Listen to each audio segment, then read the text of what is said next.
വാ മോളെ എഴുന്നേക്ക്. എന്റെ പേര് നരസിംഹം.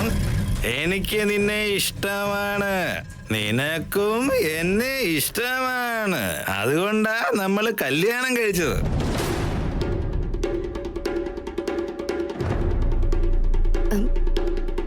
ശ്രീകരേട്ട, ചേച്ചിയുടെ വീട് ഇവിടെ അടുത്തല്ലേ? നമുക്കൊന്ന് പോയി കണ്ടിട്ട് വന്നാലോ? ശരി. വെള്ളത്തിൽ മുങ്ങിയ പോത്തിന് നേരവും കാലം ഉണ്ടാവില്ലെന്ന് നിന്നെ കാണുമ്പോഴാണ് മനസ്സിലാവുന്നേ. എന്താ എന്താ കുടിയന്മാരെ അപമാനിച്ച് സംസാരിക്കരുത്. ഈ സിസ്റ്റർ ഓടിക്കുന്നതേ ഞങ്ങളാ. അയാളുണ്ടെങ്കിലോ?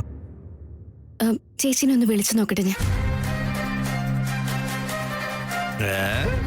മോളുടെ ഫീസ് കൊടുക്കാനായിട്ട് 4 ദിവസമായിട്ട് പൈസ ചോദിച്ചിട്ട് കയ്യിൽ ഒരു 100 രൂപ പോലും ഇല്ലെന്ന് പറഞ്ഞു. കുടിക്കാൻ മാത്രം നിനക്ക് പൈസ കിട്ടുന്നുണ്ടല്ലോ. കള്ളു കുടിക്കാൻ ചോദിച്ചാ ദൈവം എനിക്ക് എത്ര വേണേലും തരും എന്റെ ചക്കര.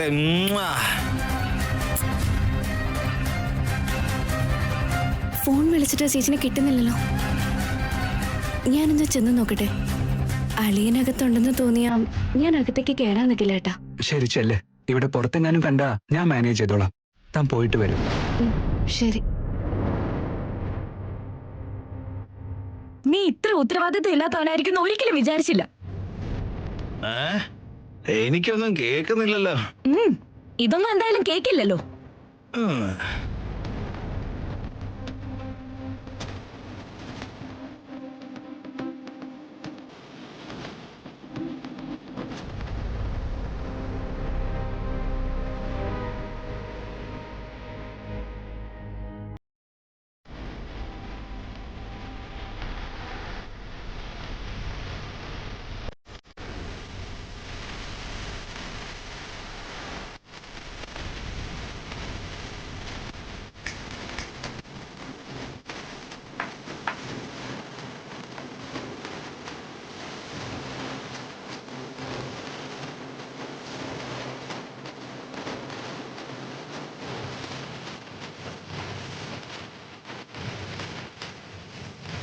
ചേച്ചി, ഇങ്ങനൊരു മനുഷ്യൻ. അമ്മേ, ഇന്ന് ഫീസ് അടച്ചില്ലെങ്കിൽ സ്കൂളിൽ നിന്ന് എന്നെ പുറത്താക്കൂന്ന് എന്നോട് പറഞ്ഞിരുന്നമ്മേ. 4 ദിവസം കൊണ്ട് ഞാൻ എങ്ങനെയെങ്കിലും ഫീസ് അടയ്ക്കാന്ന് സ്കൂളിൽ പറയാട്ടോ. എക്സാം എഴുതാൻ സമ്മതിക്കില്ല അമ്മ അവര്. ഞാൻ വന്ന് സംസാരിക്കാന്ന് പറഞ്ഞില്ലേ സൗമ്യേ? കേൾക്കില്ലമ്മേ. ഇന്ന് എങ്ങനെയെങ്കിലും പൈസ അടയ്ക്കണം. എങ്ങനെ അടയ്ക്കാനാ? നിന്റെ അച്ഛൻ എന്റെ കയ്യിൽ പൈസ ഒന്നും ഏൽപ്പിച്ചിട്ടില്ല. നീ നിന്റെ അച്ഛനെ പോലെ പറയുന്ന കേൾക്കാതെ എന്നെ വാശി കാണിക്കരുത്. ഞാൻ സ്കൂളിൽ പോണില്ലമ്മേ. എന്തൊരു വാശിയാ നിനക്ക്? വന്നേ, വാ.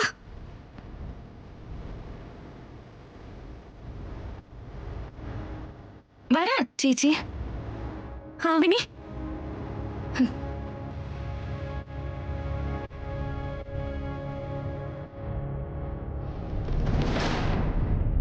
ചേച്ചി,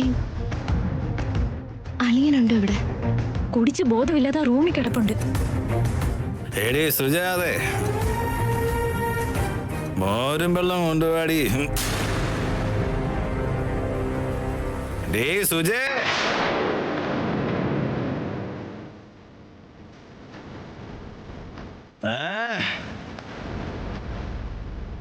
ഡേ.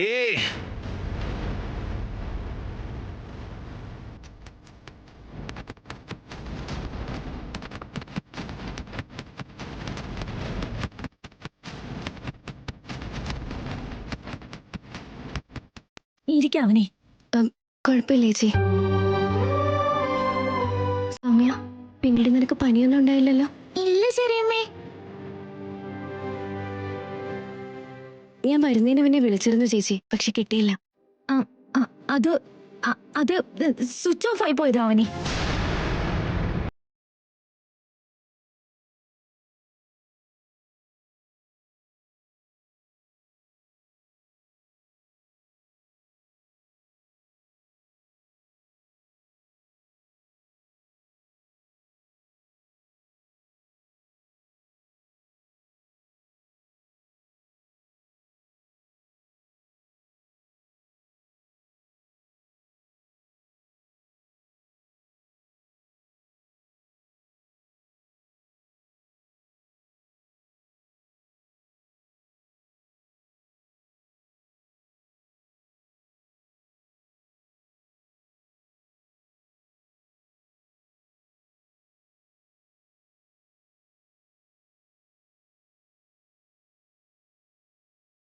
കുറച്ചു മുമ്പ് ഞാൻ അദ്ദേഹത്തോട് പറഞ്ഞതേ ഉള്ളൂ.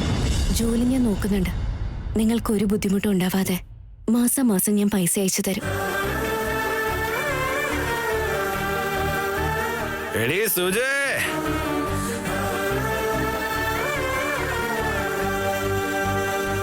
കല്യാണം കഴിഞ്ഞാ പിന്നെ പണ്ടത്തെ പോലെയല്ല. നിന്റെ സമ്പാദ്യം നിന്റെ. ചേച്ചി, ഞാൻ ജോലിക്ക് പോകണമെന്ന് പറയുന്നത് തന്നെ നിങ്ങൾക്ക് വേണ്ടിയാ. ദയവേത് എന്നോട് ഇങ്ങനെ പറയല്ലേ. ഭർത്താവിന്റെ വീട്ടിൽ നിൽക്കുന്ന കുട്ടികൾ സ്വന്തം വീട്ടിലേക്ക് തരുന്ന പൈസ അതൊരു പ്രശ്നം ഉണ്ടാക്കും മോളെ. അത് നീ അറിയണം. അത് മനസ്സിലാക്കുന്ന ഭർത്താവ് എനിക്കുണ്ട് ചേച്ചി. അങ്ങനെയുള്ള പ്രശ്നങ്ങളൊന്നും ഉണ്ടാവില്ലെന്നേ. ഡേ സുജേ, നീ എവിടെയാടി? മോരും വെള്ളം ചോദിച്ചിട്ട് എത്ര നേരമായി? വാല് തുറക്കടി. ഇനി തുറക്കുന്നവരെ അടങ്ങില്ല. ശ്രീകരമോനും വന്നിട്ടുണ്ടോ? വന്നിട്ടുണ്ട് ചേച്ചി, പുറത്ത് വെയിറ്റ് ചെയ്യുന്നുണ്ട്. ഡേ സുജേ, അകത്തേക്ക് പോലും വിളിക്കാൻ പറ്റാത്ത അവസ്ഥ. എന്റെ ഒരു വിധി. ചെറിയച്ഛനെ കണ്ടിട്ട് വരാൻ വാ. സുജാതേ, എടി സുജേ.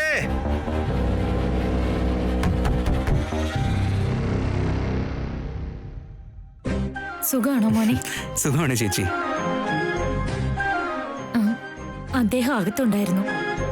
അത് മനസ്സിലായി ചേച്ചി. നിങ്ങളുടെ അച്ഛനും അമ്മയ്ക്കും നിങ്ങളോടുള്ള ദേഷ്യമൊക്കെ കുറഞ്ഞോ? സുജേ, പറയും മോനെ. കുറഞ്ഞു ചേച്ചി. ഇപ്പൊ ഞങ്ങളുടെ പ്രശ്നങ്ങളൊക്കെ സോൾവ് ആയിക്കൊണ്ടിരിക്കുക. അവരോട് പറയാതെ കല്യാണം കഴിച്ചതിന് അവർക്ക് ദേഷ്യമൊക്കെ ഉണ്ടാവും. ഇല്ലെന്ന് പറയുന്നില്ല. എന്ന് കരുതി എത്ര നാളിങ്ങനെ നിൽക്കുമെന്ന് പറ. സുജേ, കഥ തുറക്കടി. നിങ്ങൾ എങ്ങോട്ടാ പോകുന്നേ? അമ്പലത്തിൽ പോയിട്ട് വരാം. ഇപ്പൊ നിങ്ങൾ പോകാൻ നോക്ക്. അയാള് ചിലപ്പോ വാതിൽ തകർത്ത് വരാനും മടിക്കില്ല.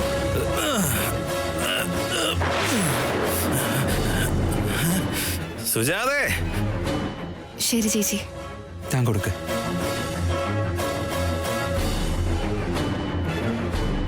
ഇതാ ചേച്ചി, ഇത് ചേച്ചിയുടെ കയ്യിൽ വെച്ചോ. വേണ്ട അവനി. മോരും വെള്ളം എവിടെയാടി?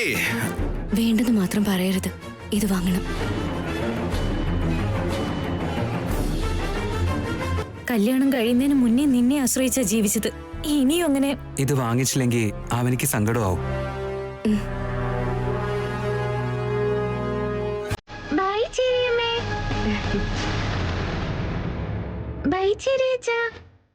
നന്നായിട്ട് പഠിക്കണേ. എന്ന് വരട്ടെ ചേച്ചി. എന്നാ പോവാ അവനി. വരട്ടെ ചേച്ചി. ബൈ.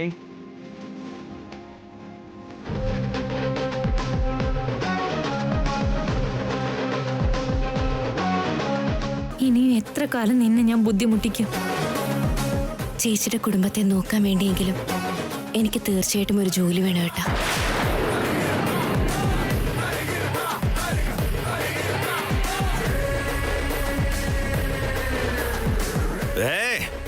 എവിടെയായിരുന്നടി? വാതിലെന്തിനാ അടച്ചേ? ആരാടി വന്നേ? നിന്റെ കയ്യില് പൈസ ഉണ്ടല്ലോ.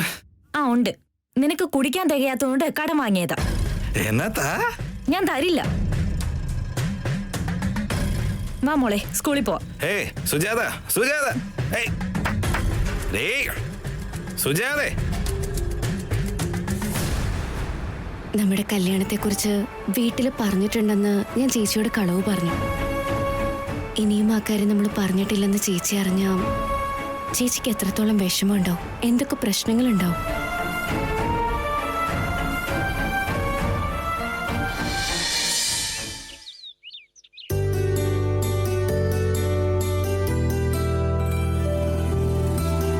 എന്തിനാ വിളിച്ചാച്ചാ? നാളെ വിജയദശമിയല്ലേ? എല്ലാവർക്കും പുതിയ വസ്ത്രം എടുത്തിട്ടുണ്ട്. എല്ലാവരും നാളെ ഇത് തന്നെ ധരിക്കണം.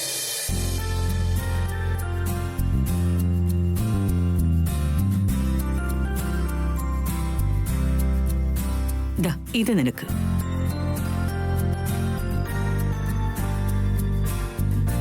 ഇത് മോൾക്ക്.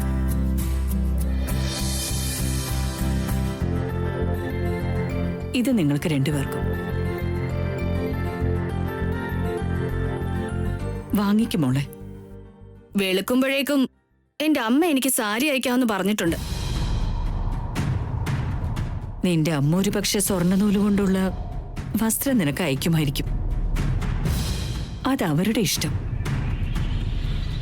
ഇതെന്റെ കടമ.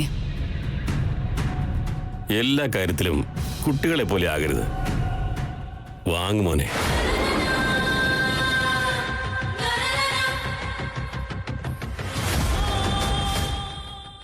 രണ്ട് കവർ ഇനിയും ഉണ്ടല്ലോ. ഒന്ന് ശ്രീകരന്, മറ്റേതാർക്കാ? ആവനിക്കാണോ? അതെ. അവൾക്ക് എന്തിനാ വാങ്ങിയേ? അതിനിപ്പോ എന്താ? വീട്ടിൽ നിൽക്കാൻ പറഞ്ഞു. അതുപോരാഞ്ഞ് ഇനി വസ്ത്രങ്ങളും വാങ്ങിക്കൊടുക്കണോ? അവനിപ്പോ നമ്മുടെ വീട്ടിലെ അംഗമല്ലേ. എല്ലാവർക്കും വാങ്ങുമ്പോ അവൾക്കായിട്ട് എങ്ങനെയാ വാങ്ങാതിരിക്കുന്നത്? എങ്ങനെയാ നമ്മുടെ വീട്ടിൽ അംഗമാകുന്നേ? ഇവിടുത്തെ സെൻസസ് എടുക്കുമ്പോ അവളുടെ പേരും ഉണ്ടാകാറുണ്ടോ? ഷെയർ മാർക്കറ്റിലെ സിംഹമാവണമെന്നൊക്കെ സ്വപ്നം കാണുന്ന നീ പോലും ഇങ്ങനെയൊക്കെ ആകുന്ന എന്തിനാണ്? ഇങ്ങനെ സാരിയുടെ പേര് പറഞ്ഞ് വളയുടെ പേര് പറഞ്ഞ് ആണുങ്ങൾ വഴക്കടിച്ച അവരെ എന്താ വിളിക്കുന്നെന്നറിയാമോ? ഒന്നും പറയണ്ട, ഞങ്ങൾക്കറിയാം. അതെ അച്ഛാ, ഞങ്ങൾക്കറിയാം. പറഞ്ഞ് ബുദ്ധിമുട്ടുണ്ടാന്ന് പറഞ്ഞതാ. എക്സ്പ്രഷൻ മാറിപ്പോയി, അതാ. അപ്പൊ നാളെ ആ ആവനിയും നമ്മുടെ കൂടെ ഉത്സവത്തിന് വരുന്നുണ്ടെന്ന് സാരം. വരുന്നുണ്ട്. ഞങ്ങൾക്ക് സമമാണ് അവളെന്നുള്ള രീതിയിൽ തലയിൽ കയറ്റി വെച്ചിട്ടുണ്ട്. ഏതെങ്കിലും ഒരു ദിവസം നിങ്ങൾക്ക് ഇതിനുള്ള പണി കിട്ടും. എല്ലാവരുടെയും സന്തോഷമല്ലേ നമ്മൾ ആഗ്രഹിക്കാറ്. ഇവരൊക്കെ എന്താ വേദ ഇങ്ങനെയായി പോയത്? ഞാൻ എന്ത് പറയാനാ?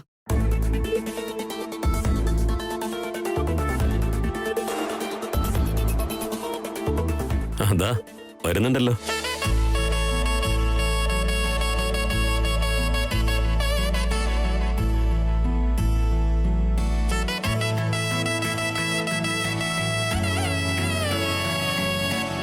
സീതയെയും രാമനെയും പോലെ ഇവർക്ക് നല്ല ചേർച്ചയുണ്ടല്ലേ? അതേ വേദ, നമ്മൾ കഴിഞ്ഞാൽ നമ്മുടെ വംശകീർത്തി നിലനിർത്തേണ്ടത് ഇവരാ. ആവണിയുടെ ജാതകവും എന്റെ ജാതകവും ഒന്നാണെങ്കിൽ അവരുടെ കല്യാണത്തിന് യാതൊരു തടസ്സം ഉണ്ടാവില്ല. ഉറപ്പായും രണ്ട് ജാതകങ്ങളും ഒന്ന് തന്നെയാകും. അതുകൊണ്ടാ ദൈവം അവളെ കൊണ്ടുവന്നെന്ന് തോന്നുന്നു. എന്തിനാ വിളിച്ചതമ്മേ?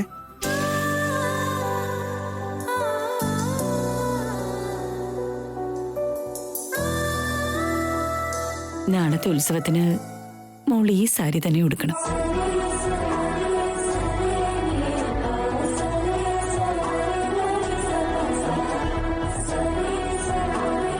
വാങ്ങു മോളെ.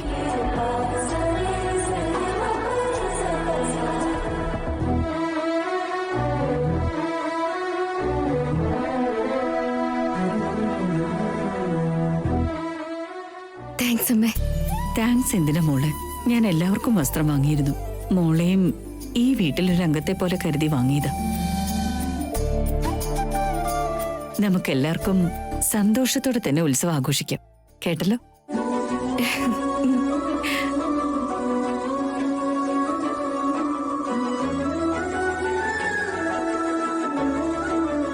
നിന്നോടും കൂടി മോനെ.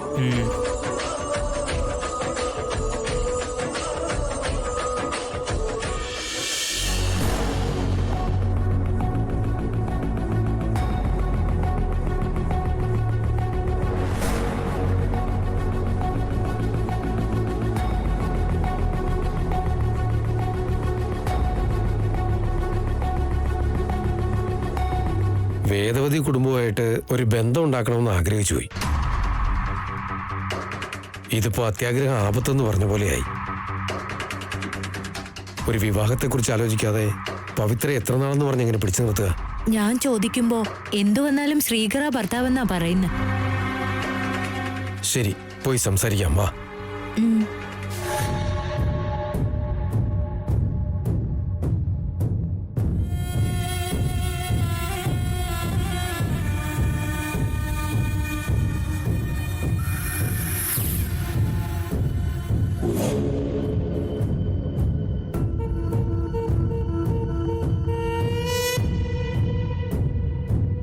ഏത് സീരിയലാണ് മോളെ കണ്ടോണ്ടിരിക്കുന്നത്? സീരിയലല്ല അച്ഛാ, സിനിമ. അതിന്റെ ടൈറ്റില് ശ്രീകർ കല്യാണം. കണ്ടോ?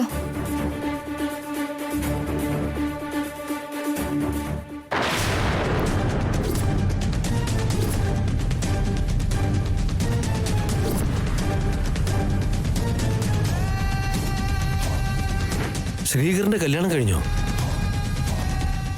കഴിഞ്ഞു. ആഘോഷമായിട്ട് നടത്തുമെന്ന് ആ വേദവതി വീമ്പിളക്കിയല്ലോ. ഈ കല്യാണം എപ്പോഴാ നടന്നത്? വീട്ടിലെറിഞ്ഞ് നടത്തിയ കല്യാണമല്ല അച്ഛാ, പിന്നെ വീട്ടിലാരും അറിയാതെ നടത്തിയ കള്ള കല്യാണം. കള്ളക്കല്യാണം? ഇന്നലെ റെസ്റ്റോറന്റിൽ വെച്ച് കണ്ടുമുട്ടി. ആരാണെന്ന് ചോദിച്ചപ്പോ ഫ്രണ്ടാണെന്ന് അവൻ കളവ് പറഞ്ഞു. ഇന്നവിടെ അമ്പലത്തിൽ കറക്റ്റ് എന്റെ മൊബൈലിൽ റെക്കോർഡായി. അവരറിയാതെ എടുത്ത ഈ വീഡിയോ വെച്ച് വേദവതി ഒരു പാഠം പഠിപ്പിക്കും. കള്ളക്കല്യാണം ആണെങ്കിൽ ഉറപ്പായും ആ പെൺകുട്ടിയുടെ ജാതകം വേറെ ആയിരിക്കും.